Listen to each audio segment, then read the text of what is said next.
Once again, welcome back dear student.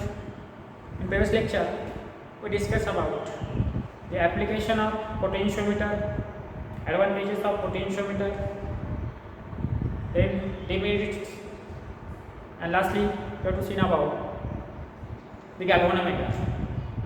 So what is the principle of galvanometer? The reflection produced in coil is directly proportional to the current flowing through the coil. This is the principle of galvanometer. And in this lecture, we have discussed about galvanometer is an ammeter. Means that galvanometer is converted into ammeter.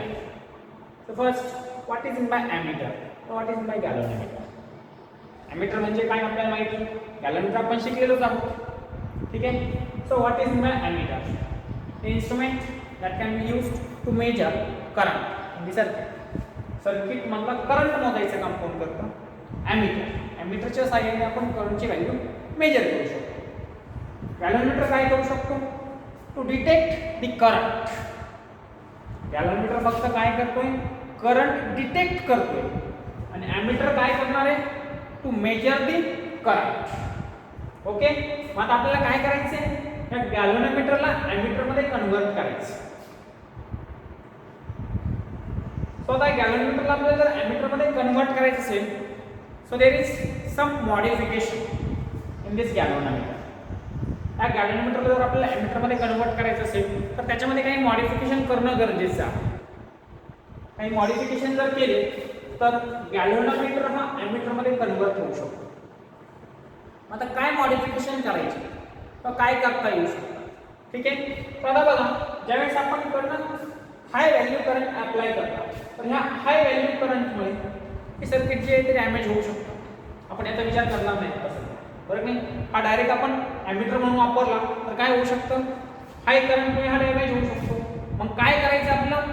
High current पासून याला protect करणं गरजेचं आहे.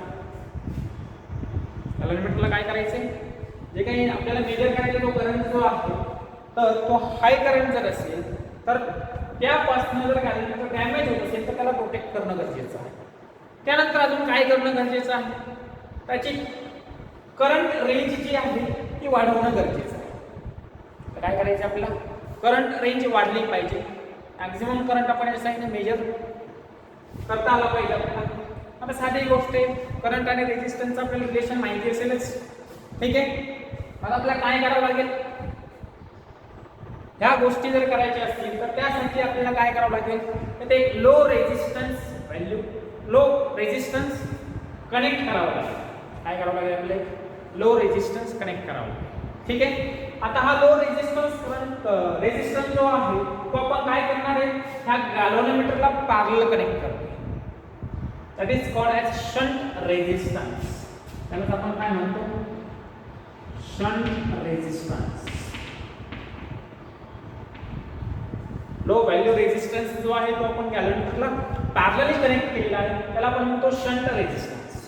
आणि हा आपण काय केलाय? गॅलव्हनोमीटरला पॅरलली कनेक्ट केलाय. So what is the use of that shunt? त्या शंटचा काय उपयोग आहे का? 100% उपयोग असल्याशिवाय आपण जोडणार नाही, बरोबर आहे? ओके, आता काय उपयोग आहे बघू. What is the use of that shunt? तर आपण सगळ्यात सुरुवातीला बघितलं तर आपल्याला गॅलव्हनोमीटर मध्ये मॉडिफिकेशन करणं गरजेचं होतं. का मॉडिफिकेशन करत होतो? कारण इकडनं हाय व्हॅल्यू करंट आल्यानंतर हा गॅलव्हनोमीटर डॅमेज होऊ शकतो. म्हणून आपण काय केलंय? मॉडिफिकेशन केलंय, शंट रेझिस्टन्स कनेक्ट केलेला आहे. मग हा काय करू शकतो? ज्यावेळेस इकडनं हाय व्हॅल्यू करंट तर हा काय करेल? याला इथे डिवाइड करेल. हा शंट, या शंटमुळे काय होईल? हा तो इथे या पॉइंटला डिवाइड होईल. मग त्याला अजून एक पार्ट तयार करेल. त्या मार्गाने तो इकडे जाईल, बरोबर आहे? म्हणजे आपण सांगू शकतो की हा शंट जो आहे त्याच्यामुळे हे सर्किट जे आहे ते डॅमेज पासून प्रोटेक्ट झालं, म्हणजे आता डॅमेज होणार नाही. त्यानंतर आता हा शंट रेझिस्टन्स जो आहे तो आपण पॅरलली कनेक्ट केलाय. म्हणजे याचा अर्थ सरळ सरळ आहे, गॅलव्हनोमीटरचा रेझिस्टन्स डिक्रीज होईल. आता रेझिस्टन्स जर डिक्रीज झाला तर काय होईल? There is increase the current range. याची काय होईल? करंट रेंज इन्क्रीज होईल. म्हणजे आपल्याला ज्या पद्धतीने मॉडिफिकेशन आवश्यक होतं त्या पद्धतीने आपण मॉडिफिकेशन केलं. Okay, so in this circuit हा is the current to be measure. हा जो आहे आपला काय आपल्याला एवढा I एवढा करंट मेजर करायचा. ठीक आहे. त्यानंतर पुढे आपल्याला दिसतो Ig is the galvanometer current. हा Ig जो आहे तो current passing through galvanometer. Is is the shunt current, means current passing through this shunt resistance. Yes, capital S is the shunt resistance. याच्या व्हॅल्यू याचा रेझिस्टन्स जो आहे तो capital S ने आपण डिनोट केला आहे. आणि capital G is the galvanometer resistance. गॅल्व्हनोमीटरचा रेझिस्टन्स जो आहे तो आपण कॅपिटल G ने डिनोट करतो. Okay, so we have to measure the value of this shunt resistance. आपल्याला काय करायचं आहे, त्या शंट रेझिस्टन्सची व्हॅल्यू मेजर करायची. आता या शंट रेझिस्टन्सची व्हॅल्यू जर आपल्याला मेजर करायची तर सगळ्यात सुरुवातीला या सर्किटमध्ये we have to apply Kirchhoff's current law. आता मला असं वाटतं अडचणीत वाढ झालेली दिसते, कारण आपलं जे पहिलं लेक्चर होतं ते जर व्यवस्थित आपण बघितलं असेल तर मला असं वाटतं किर्चॉफ्स करंट लॉ तुम्हाला समजला असेल. ओके, समजला असेल तर तुम्ही आठवू शकता काय सांगता येतो या किर्चॉफ्स करंट लॉ. मला असं वाटतं बघितलंय सर्वांनी. तर बघा किर्चॉफ्स करंट लॉ काय आहे. Current entering in the junction is equal to current leaving in the junction. किंवा आपण काय सांगितलं असेल, the algebraic sum of current at the junction point is 0. बरोबर आहे. अशा पद्धतीने आपण मला असं वाटतं किर्चॉफ्स करंट लॉ ऑलरेडी शिकलेलो आहोत. So here we have to applying the Kirchhoff's current law by using Kirchhoff's current law.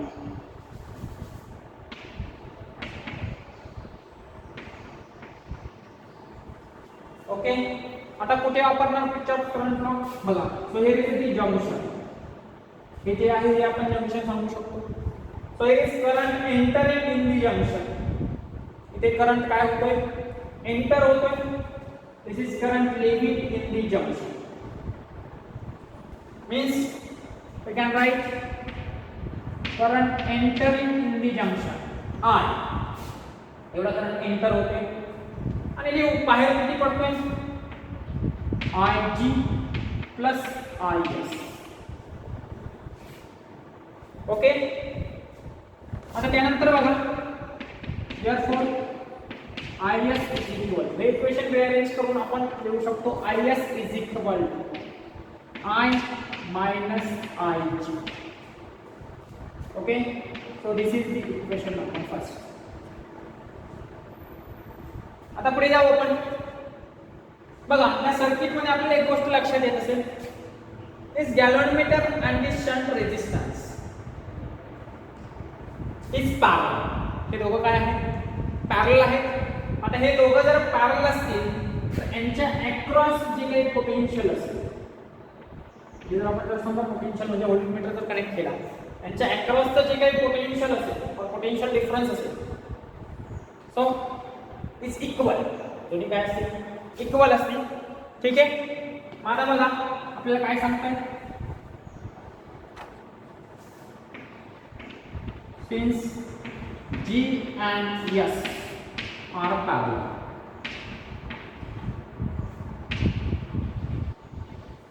Okay, आता हे जर पॅरलल असतील तर आपल्याला काय सांगता येईल, therefore Ig into G. काय आहे Ig, काय आहे G आपल्याला माहिती आहे. G is the current through this galvanometer and capital G is the resistance of galvanometer, means current into resistance I into R, which is equal to V. Okay, so which is equal to काय सांगता येईल आपल्याला, Is into S. Is into S. ठीक है. Once again, this Is is the current through shunt. S is the resistance of shunt.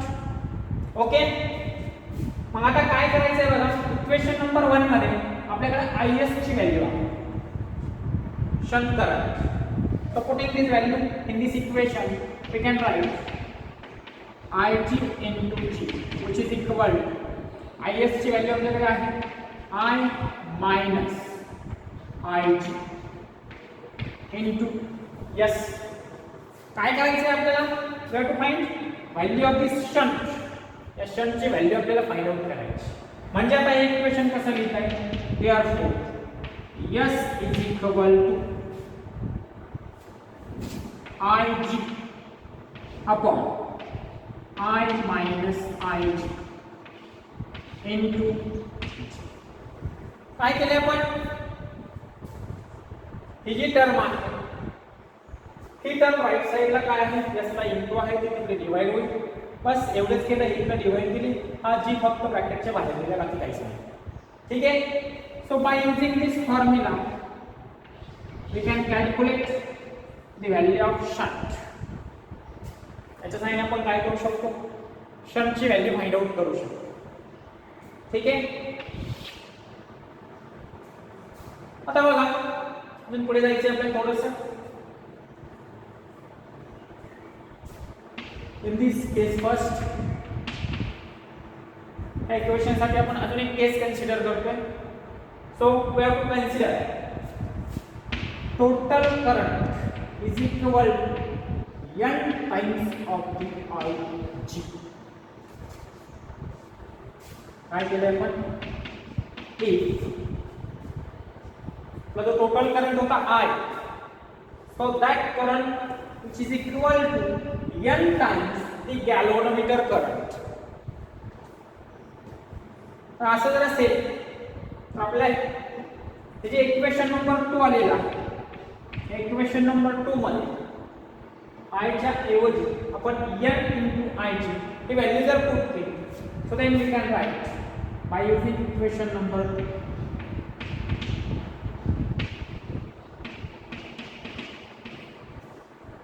So what we have to write here? S is equal to IG as it is upon this I, which is equal to n times IG minus IG into G. So take this IG common. So we can write S is equal to IG upon IG into n minus 1 into G. So this IG will cancel.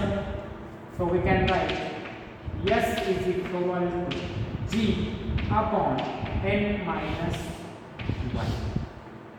Again, by using this formula, we can calculate value of S means shunt. ठीक आहे. आता आपल्याला काय करायचंय? आपण ही पहिली केस बघितली. आता आपल्याला पुढची केस बघायची. आता आपण बघितलंय IS is the current through this shunt. IS म्हणजे काय आहे? करंट थ्रू दिस शंट. त्या शंट मधनं IS एवढा करंट वाचतो. मग आता शंट मधनं IS एवढा करंट जातोय, तर ह्या गॅल्व्हनोमीटर मधनं किती करंट फ्लो होईल? Sir IG. काय म्हणतात सर? IG.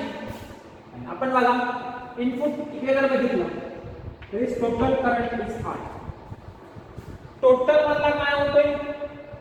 IS जो आहे that current going through this shunt. Okay. मग आता टोटल करंट मधनं IS जर शंट मधनं जातो तर गॅल्व्हनोमीटर मधनं किती जाईल? लक्षात येत असेल I minus IS. Is this clear? म्हणजे काय होतंय? या टोटल करंट मधनं IS जो आहे that current flowing through this shunt, then I minus IS is the current through galvanometer. Okay. आता आपण मागाशी पण बघितले हा गॅल्व्हनोमीटर आणि हा शंट जो आहे तो काय पॅरलल आहे एकमेकांना, बरोबर आहे.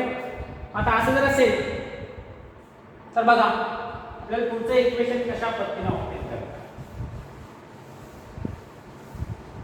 So case second,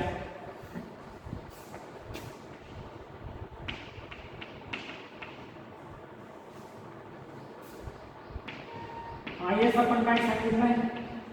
current to shunt.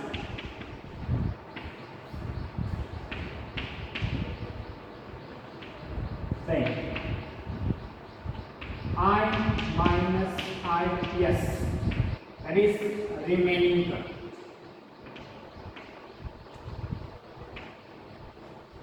Means that current passing through galvanometer. Okay, this G and S are parallel. हे तर आपल्याला माहितीच आहे. गॅल्व्हनोमीटर आणि शंट हा जो आहे एकमेकांना पॅरलल आहे. So again we can write potential difference across this, which is equal to potential difference across shunt. Means potential difference across galvanometer is equal to potential difference across shunt. So we can write I minus Ig means current through galvanometer into resistance of galvanometer. This is potential, which is equal to current through shunt is Is into S. Okay. आता आपल्याला काय करायचे हो? You have to find out value of this shunt. त्या शंटची value आपल्याला find out करायची. ठीक आहे. आता बघा शंटची व्हॅल्यू आपल्याला कशा पद्धतीने भेटेल.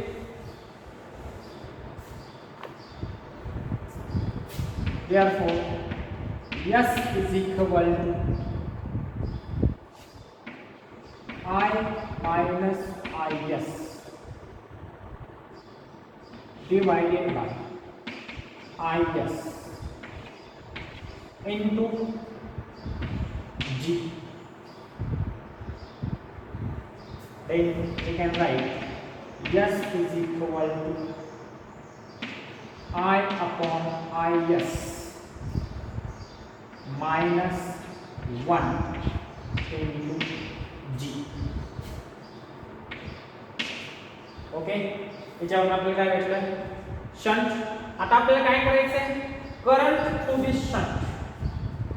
हा शंट रेजिस्टन्स मध्ये किती करंट फ्लो होईल हे आपल्याला कॅल्क्युलेट करायचं. Means we have to find out value of Is. आता या Is ची व्हॅल्यू जर आपल्याला फाइंड आउट करायची असेल तर बघा काय लिहिता येईल. S is equal to Ig upon Is minus G. Okay. मग आता आपल्याला इक्वेशन रिअरेंज करता येतेच आहे. Is इकडे प्लस होईल. So Ig upon Is which is equal to S plus G. Okay. आता बघा पुढे आपले इक्वेशन काय लिहिता येईल.